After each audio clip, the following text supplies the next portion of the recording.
How's it going, everybody? So here we have a snowflake moray eel which is hunting, and it thinks that my camera is some of its prey.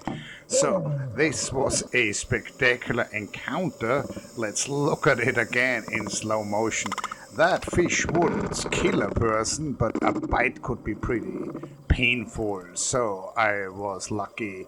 How did this all start? Why did the eel do this? I'll talk about that in a second, and afterwards I'll show you some skeleton shrimp and some pufferfish footage, which I think is really nice. Now, this, as I said, is a moray eel. It's a type, the specific species is a snowflake moray, and these are mostly olfactory hunters. So they use their sense of smell to find smaller fishes and crustaceans in these crevices.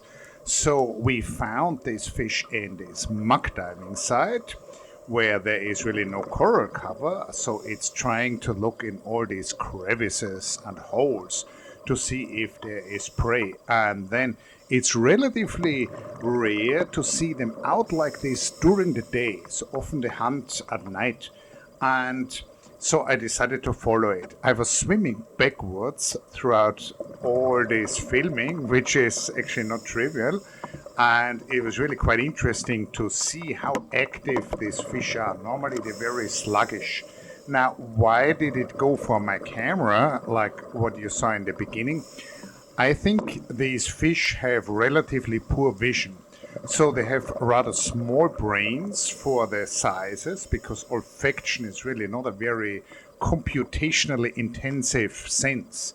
And so their eyesight and their part of the brain which processes the input from the eyes is not very developed. And so when it sees something big and shiny, and obviously I was using a video light, and then it's just curious what this is, and it's aiming for it without really being able to discern what this is.